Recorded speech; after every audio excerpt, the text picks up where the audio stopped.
मुझे क्षमा कर दीजिए वासुदेव, मैं आपके वास्तविक रूप से अनभिज्ञ था।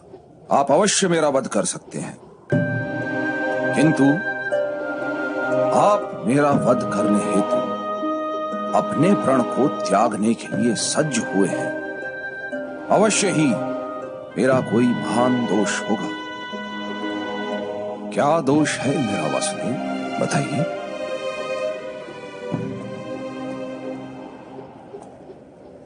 अज्ञान आपका दोष है महामहिम।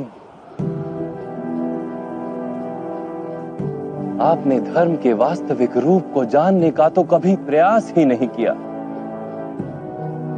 करुणा के छत्र तले जब तक समग्र संसार समा नहीं जाता, तब तक समाज में धर्म अधूरा रहता है।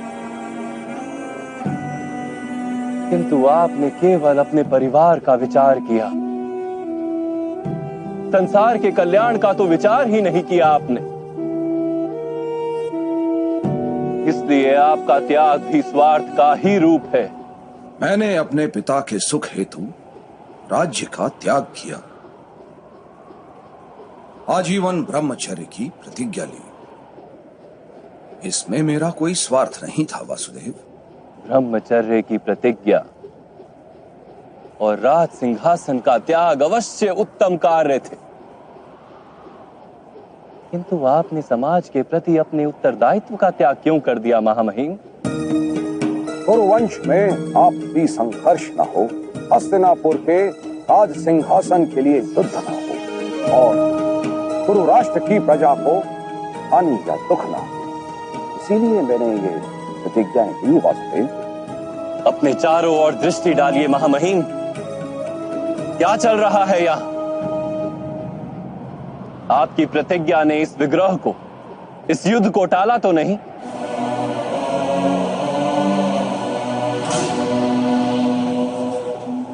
विचार कीजिए महामहिम, आपने अपनी प्रतिज्ञा को धर्म माना। यदि वो वास्तव में धर्म होता तो ये महायुद्ध ही क्यों होता?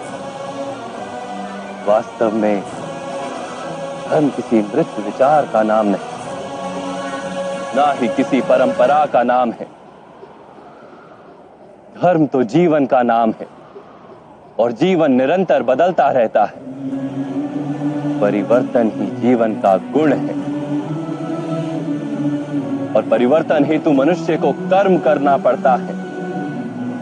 और आपने कर्म का ही त्याग कर दिया महामहिम। किंतु मैंने तो जीवन के प्रत्येक पग पर उचित कर्म किए हैं वासुदेव। नहीं महामहिम,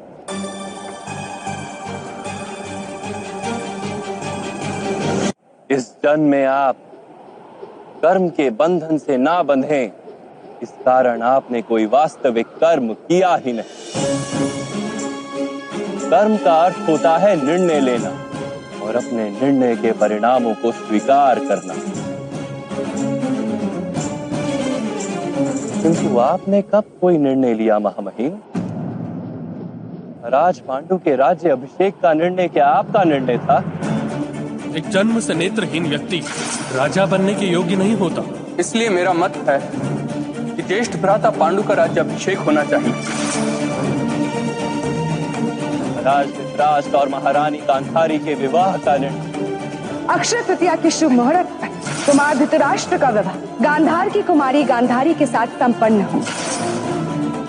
महाराज धृतराष्ट्र को अधर्म से रोकने का प्रयास क्यों नहीं किया आपने महामहिम? कुमार दुर्योधन पर वार करने वाले इन मत्स्य जनों का न्याय तो कीजिए। इन सब के सिर छेद कर दो, छेद कर दो। ये तो अत्याचार है। आदेश का पालन हो। युद्ध सभा का निर्णय और उसमें पांचाली के अपमान को ना रोकने का निर्णय। रामा, आप कीर्ति को समग्र आर्यवर्त में हैं। आप तो स्वयं माता गंगा के पुत्र हैं। अपने समग्र ऐसा व्यवहार में क्या मान किस प्रकार रह सकते हैं?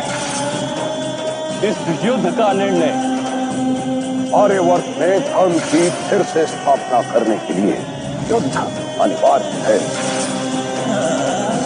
सभी अधर्मों को रोकने का आपके पास सामर्थ्य भी था और शक्ति भी, किंतु आप निर्णय नहीं ले सके महामहिम। आप केवल अपनी प्रतिज्ञा और अपने प्रण से बंधे रहे। मैं दास बनकर अपना जीवन व्यतीत करूंगा। वास्तव में कर्तव्य के नाम पर निर्णय लेने के उत्तरदायित्व से आप भागते रहे।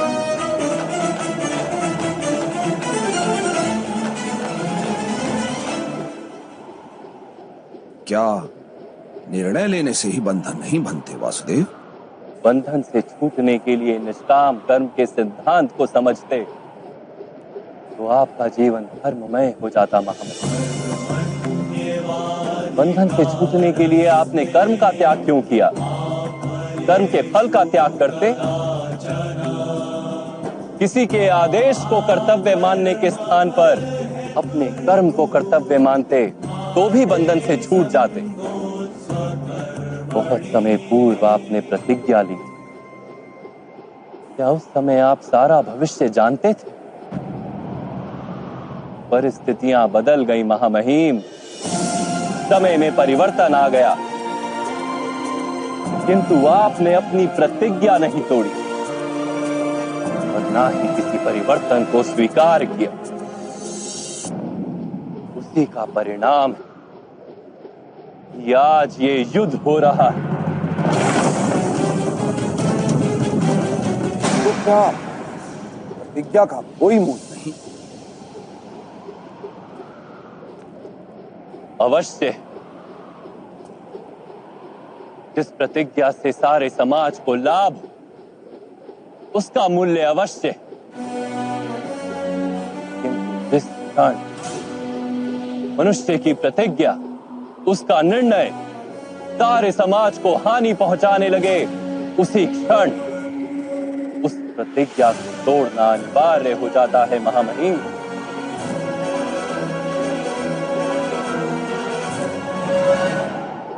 आज पांडवों के पक्ष में रहकर युद्ध करने का निर्णय यदि आप ना ले पाए तो कम से कम शस्त्रों का त्याग करके अपनी मृत्यु को स्वीकार कर लीजिए।